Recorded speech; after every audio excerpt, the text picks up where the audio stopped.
Very good morning student. आज हम बात कर रहे हैं वर्किंग कैपिटल यानी कि आपका जो यूनिट है, यूनिट 4 का जो हम पढ़ रहे हैं सबसे इम्पॉर्टेंट पार्ट वर्किंग कैपिटल। उसके बारे में हमने थ्योरेटिकल पूरा कंसेप्ट क्लियर किया, साथ ही हमने इम्पॉर्टेंट आपकी जो कमेटीज थी टंडन और चोरे कमेटी, जिसका मोस्ट इम्पॉर्टेंट क्वेश्चन बनता है प्रैक्टिकल क्वेश्चन, उसके बारे में बात की। आज जो हम बात कर रहे हैं वो एक इम्पॉर्टेंट क्वेश्चंस की बात कर रहे हैं, यानी कि अब जो हम बात करेंगे वो इम्पॉर्टेंट आपके जितने भी प्रैक्टिकल क्वेश्चन बनते हैं उसके बारे में आज हम बात करने वाले हैं। तो आज का जो हमने क्वेश्चन लिया है वो इम्पॉर्टेंट इसलिए है क्योंकि ये जो क्वेश्चंस हैं, ये क्वेश्चन आप कह सकते हैं कि बहुत ही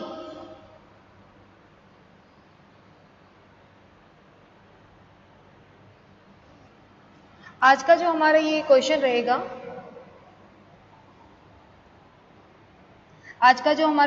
रहेगा, वो बहुत इंपॉर्टेंट है एग्जाम के पॉइंट ऑफ व्यू से। तो चलिए डिस्कस करते हैं हम इस क्वेश्चन के बारे में।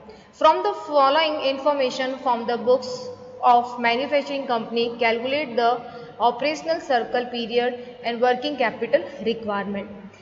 इस टाइप के क्वेश्चंस में देखिए ओपनिंग बैलेंस दे रखा है, रॉ मटेरियल का आपको वर्क इन प्रोग्रेस का दे रखा है 40,000, रॉ मटेरियल का कितना दे रखा है 30,000, वर्क इन प्रोग्रेस का दे रखा है 40,000, फिनिश गुड है 25,000, average total of debtors outstanding दे रखा है 48,000, यानी कि जो डेटर्स हैं उसका आपको ऑलरेडी निकाल के दे रखा है 48,000, यानी डेटर्स के लिए हमें ना तो ओपनिंग दिया है ना क्लोजिंग दिया है, तो डायरेक्ट निकाल के दे दिया है। साथ ही हमें raw material consumption in a year दे रखा है 4,40,000, क्लियर है। साथ ही हमें दे रखा है टोटल प्रोडक्शन कॉस्ट 10 लाख, यानी 10 लाख की हमको टोटल प्रोडक्शन कॉस्ट दे रखी है। इसका जो यूज है वो हम करते हैं फैक्ट्री कॉस्ट यानी वर्क इन प्रोग्रेस में, और रॉ मटेरियल कंजप्शन का कहाँ यूज करेंगे, रॉ मटेरियल को निकालने के लिए। टोटल फिर दे रखा है total of cost of sales 10,50,000, 10,50,000 जो दे रखा है वो आपको फिनिश गुड के लिए यूज करना है। बाद में आपको दे रखा है sales for the year 16 lakh की आपको क्या दे रखी है, सेल्स दे रखी है। साथ ही आपको दे रखा है क्लोजिंग बैलेंस। अब ध्यान रखिएगा, अभी आपने देखा कि ओपनिंग बैलेंस आपको दे रखा है, ऊपर raw material 30,000, work in progress 40,000 और फिनिश गुड का 25,000 दे रखा है। साथ ही आपको क्लोजिंग बैलेंस दे रखा है raw material 34,000, work in progress 30,000 और फिनिश गुड है आपका 27,000। साथ ही average period allowed by suppliers, देखिए जो क्रेडिटर है या जिसे अपन सप्लायर कहते हैं उसके 16 डेज निकाल के आपको दे रखा है ऑलरेडी, यानी कि हमें सप्लायर क्रेडिटर का डे हमें फाइंड नहीं करना है क्योंकि ये पहले से ही आपको 16 दिन दे रखे हैं। पीरियड कवर दे रखा है 365 डेज, 365 दिन दे रखा है। अगर सपोज दैट ये 365 दिन नहीं होता तो हम लोग क्या करते, ये अगर 365 नहीं होता और अगर आपको 360 दे रखा होता तो हम वही डेज यूज करते। क्लियर है आपको। अब आपको पूछा गया है you are inform that there is a regular production and sales circle, ठीक है। आपको मैंने ये लाइन के लिए बारे में बताया भी था कि भाई सेल्स को जो रेगुलर दे रखा है प्रोडक्शन के लिए, उसके लिए आपको मानना है। बात देखिए, इस क्वेश्चन की इंफॉर्मेशन से आपको पता चल गया होगा कि हमें कौन सा फॉर्मूले लगाने हैं। एवरेज जो मैंने आपको बताया था, जिसमें हम क्या निकाल रहे थे, एवरेज जो भी फॉर्मूला था एवरेज का, जो average stock of raw material upon क्या कर रहे थे, डेली एवरेज कंजप्शन, उसी तरह से average work in progress upon जो आपका टोटल कॉस्ट है उसको डिवाइड कर रहे थे 365। तो ये इसी फॉर्मूले पे सॉल्व होता है। तो देखिए क्वेश्चंस बिल्कुल आपकी बुक के अकॉर्डिंग है। अग्रवाल कोठारी का जो आपका 15 क्वेश्चन है, 15वां क्वेश्चन, उसी की ही हम बात कर रहे हैं। क्लियर है।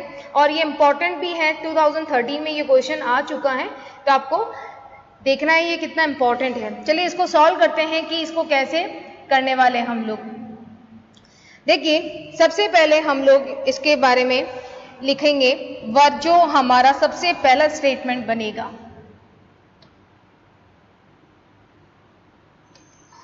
देखिए सबसे पहला 15 नंबर क्वेश्चन को हम सॉल्व कर रहे हैं। तो देखिए इसमें क्या करेंगे हम लोग, सबसे पहला एवरेज जो आपका रॉ मटेरियल है उसका निकालेंगे हम। रॉ मटेरियल, ठीक है। रॉ मटेरियल पीरियड निकालेंगे और उसका फॉर्मूला क्या है, average stock of raw material, clear है, अपॉन डेली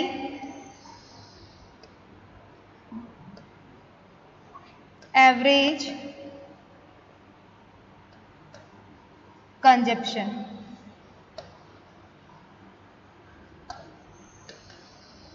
क्लियर है।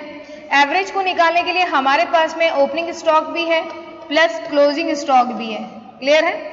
तो ओपनिंग स्टॉक कितना था क्वेश्चन के अंदर जब हमने अभी देखा था, तब देखिए ओपनिंग स्टॉक आपको दे रखा है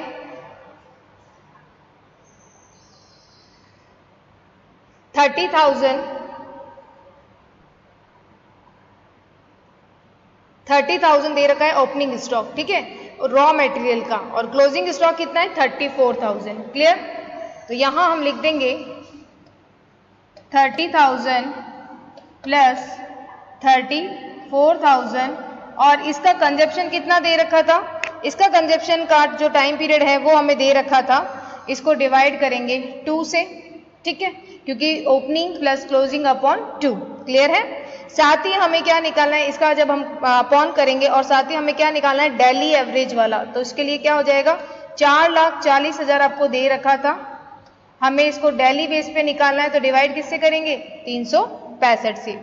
इसे सॉल्व करने के बाद हमारे पास जो रॉ मटेरियल का पीरियड आएगा तो वो आ जाएगा आपका, जैसे फॉर एग्जांपल इसे हम सॉल्व करें, एवरेज निकालेंगे तो 32,000 डिवाइडेड बाय 1205.48, इसे सॉल्व करेंगे तो आ जाएगा 27 days.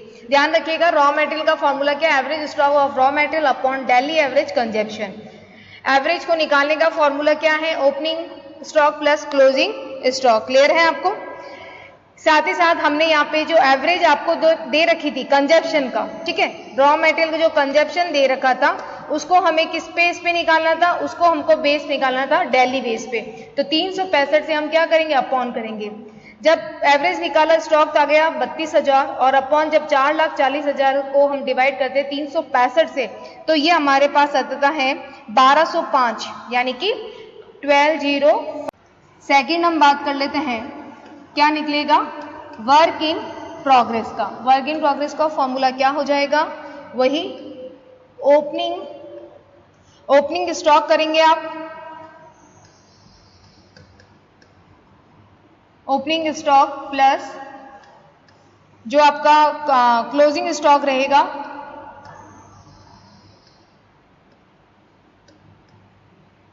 Divided by 2।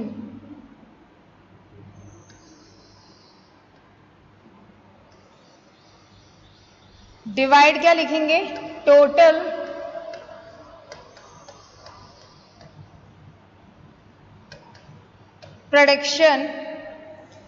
Production cost, और इसे हम डिवाइड कर देंगे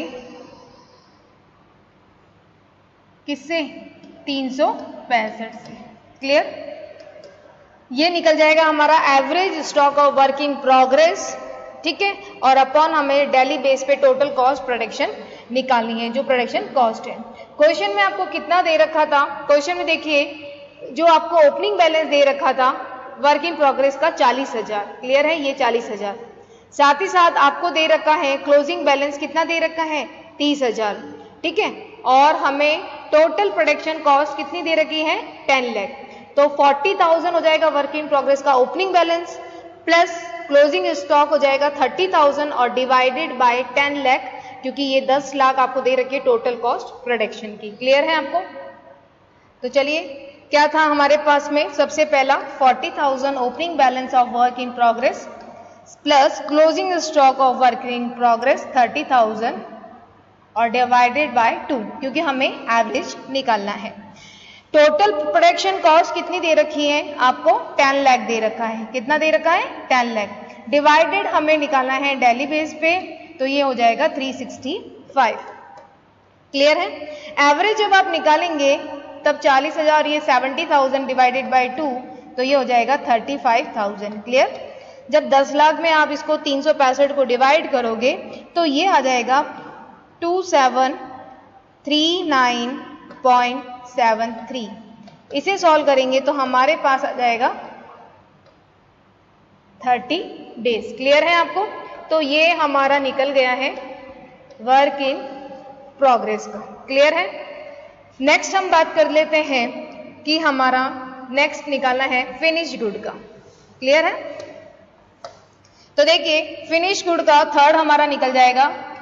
हमने रॉ मटेरियल निकाल दिया, वर्क इन प्रोग्रेस। अब फिनिश गुड स्टोरेज पीरियड निकाल देते हैं। Finished good,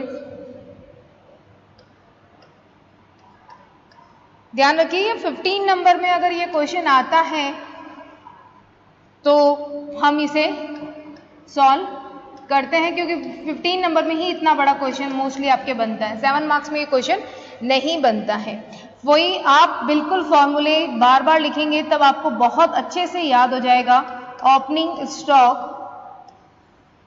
plus closing stock, और यहां आपको डिवाइड 2 करना है, ये नहीं भूलना है। क्लियर है आपको? और यहां जो हम बात करेंगे वो करने वाले हैं टोटल किसकी?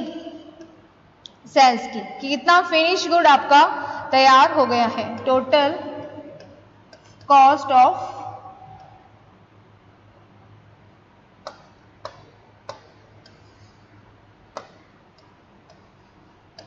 सेल्स, और हमें निकालना है ये जो 365 डेज है, ये सारे क्वेश्चंस को सॉल्व करने के लिए है, स्पेशल किसी एक के लिए नहीं है। क्लियर है? ये आपको ध्यान रखना है। तो क्वेश्चन में आपको बिल्कुल दे रखा था, कितना दे रखा है देखिए। यहां अगर हम बात करें तो देखिए फिनिश गुड का जो ओपनिंग बैलेंस है 25,000 है, और इसका कितना दे रखा है? 27,000 क्लोजिंग बैलेंस। कॉस्ट आपको दे रखी है, टोटल कॉस्ट ऑफ सेल्स कितनी है? 10,50,000। सारी इंफॉर्मेशन गिवन है, कोई दिक्कत ही नहीं है यहाँ पे।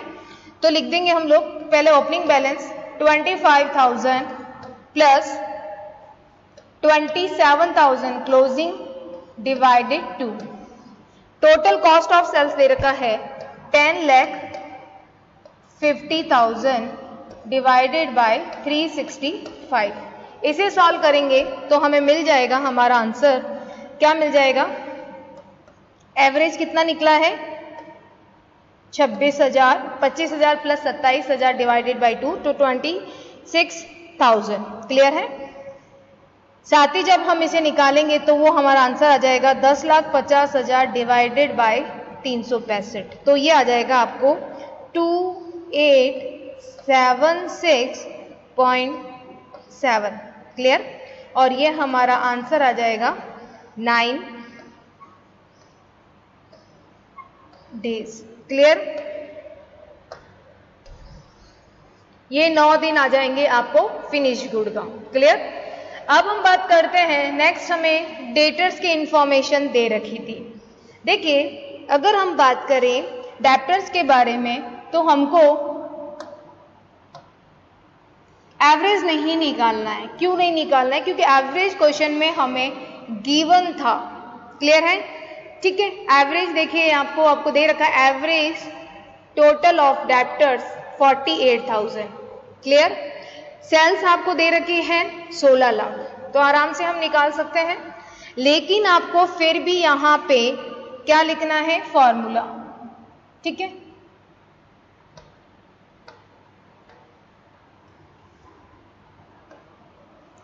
तो हम यहां पे लिख देंगे, किसका निकाल रहे हैं हम टाइम पीरियड?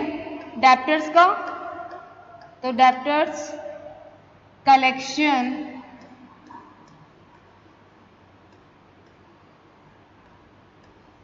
पीरियड। क्लियर? तो डेप्टर्स कलेक्शन पीरियड में फॉर्मूला आपको पता ही है, ओपनिंग स्टॉक होता है प्लस क्लोजिंग स्टॉक होता है डिवाइडेड बाय 2, और यहां पे हम क्या यूज करते हैं, सेल्स। ठीक है, तो जितनी भी टोटल सेल्स हैं उसके बारे में बात कर रहे हैं। ठीक है, कितनी दे रखी थी क्वेश्चन में, सेल्स के बारे में इंफॉर्मेशन थी 16 लाख की, डिवाइडेड बाय 365। ठीक है, चलिए इसको सॉल्व कर लेते हैं।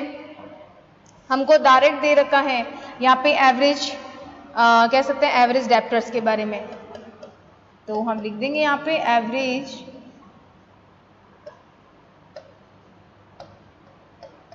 Debtors divided by sales divided by 360।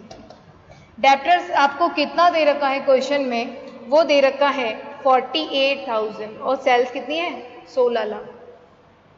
तो देखिए 48,000 हमें यहाँ पे डायरेक्ट दे रखा है और 16 लाख दे रखी है आपको सेल्स, डिवाइडेड कर देंगे 365 से। क्लियर?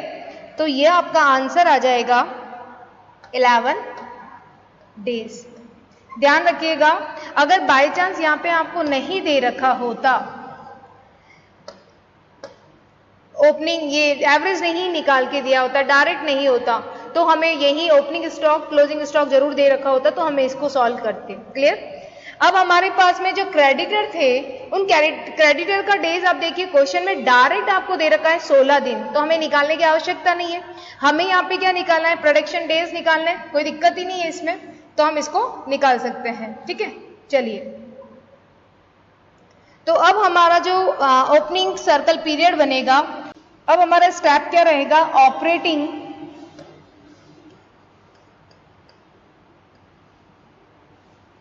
ऑपरेटिंग सर्कल पीरियड का फॉर्मूला मैंने आपको बता दिया है, raw material plus work in progress plus finish good plus debtors minus creditor. Clear है?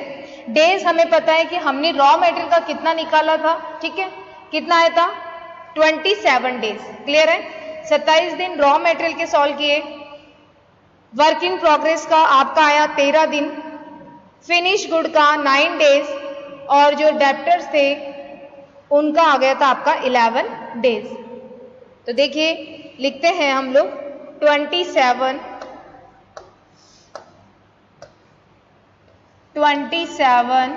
प्लस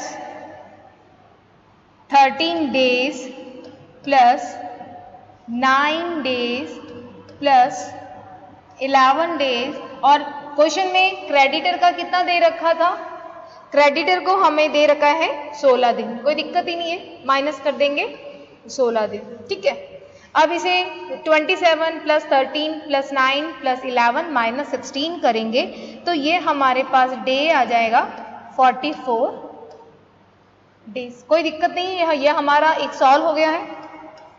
एक चीज आपको इंपॉर्टेंट ये ध्यान रखनी है कि जब भी आपको यहां दे रखा है ऑपरेटिंग सर्कल का, ठीक है, एक्सपेंसेस के बारे में आपको नहीं दे रखा है, तो ध्यान रखिएगा टोटल ऑपरेटिंग एक्सपेंसेस हमें क्या यूज करना है, जो हमें मिला है कितना, टोटल कॉस्ट ऑफ सेल्स कितना दे रखा है 10,50,000।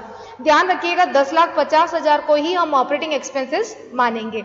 अगर कोई अदर एक्सपेंसेस होता तो उसमें ऐड किया जाता, लेकिन नहीं दे रखा है, इसीलिए हम क्या करेंगे, टोटल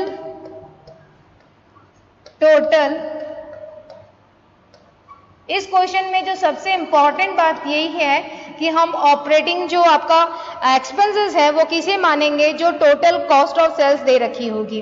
तो टोटल ऑपरेटिंग जो एक्सपेंसेस है, जो व्यय है, ठीक है, उसको हमें वो दे रखी है 10,50,000।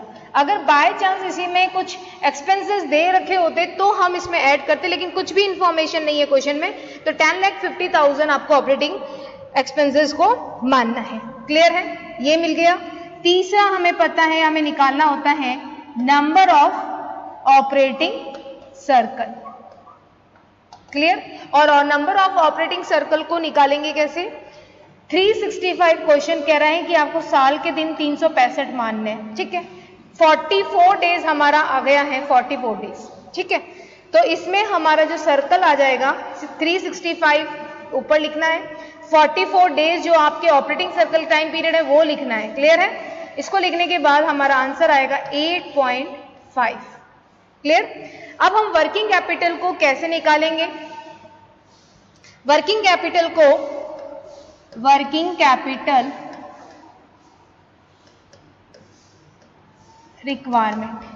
कैपिटल रिक्वायरमेंट को हम निकालेंगे cost of goods sold multiply operating circle period. Operating circle period भी लिख सकते हैं आप, या आप उससे भी निकाल सकते हैं नंबर ऑफ सर्कल से भी, ऑपरेटिंग सर्कल पीरियड। ठीक है, और डिवाइड आपको करना है 365 से। नंबर ऑफ सर्कल तो इसलिए निकालते हैं क्योंकि हमें पता है कि ऑपरेटिंग सर्कल पीरियड में, ऑपरेटिंग सर्कल मेथड में 3 चीजें हमें चाहिए। 3 चीजें कौन कौन सी चाहिए? मेन हमें ऑपरेटिंग सर्कल पीरियड निकालना होता है, टोटल ऑपरेटिंग एक्सपेंसेस हमें पता होने चाहिए, और नंबर ऑफ सर्कल। ये ऑपरेटिंग मेथड का होता है कि तीनों चाहिए। अब हम वर्किंग कैपिटल कैसे निकालेंगे? 10,50,000 हमें दे रखा था। ऑपरेटिंग सर्कल पीरियड कितना है? 44 डिवाइडेड बाय आप 365 कर दीजिए। ठीक है, तो इससे आपकी वर्किंग कैपिटल रिक्वायरमेंट निकल जाएगी 1,26,575। तो ये जो आपकी निकली है ये क्या है? ये पूरी की पूरी आपकी वर्किंग कैपिटल रिक्वायरमेंट है आपके बिजनेस के लिए। क्लियर है? तो ये कंटीजेंसी अगर कुछ दे रखा होता तो हम इसमें ऐड कर लेते, लेकिन कोई भी इंफॉर्मेशन नहीं है इसलिए हमने सॉल्व किया। ध्यान रखिएगा, इसमें अगर नहीं दे रखा था कि ऑपरेटिंग सर्कल मेथड से निकालिए तो भी हम पता चल जाता, क्योंकि ओपनिंग बैलेंस और क्लोजिंग बैलेंस हमें किस में निकालना होता है? ऑपरेटिंग सर्कल मेथड में। तो ये हमने इससे ये क्वेश्चन सॉल्व किया। ये क्वेश्चन बहुत ही इंपॉर्टेंट क्वेश्चन रहा है, इसलिए आपको ध्यान रखना है इस क्वेश्चन के बारे में। क्लियर है? आई होप आपको ये क्वेश्चन बिल्कुल क्लियर समझ में आ गया होगा। Thank you.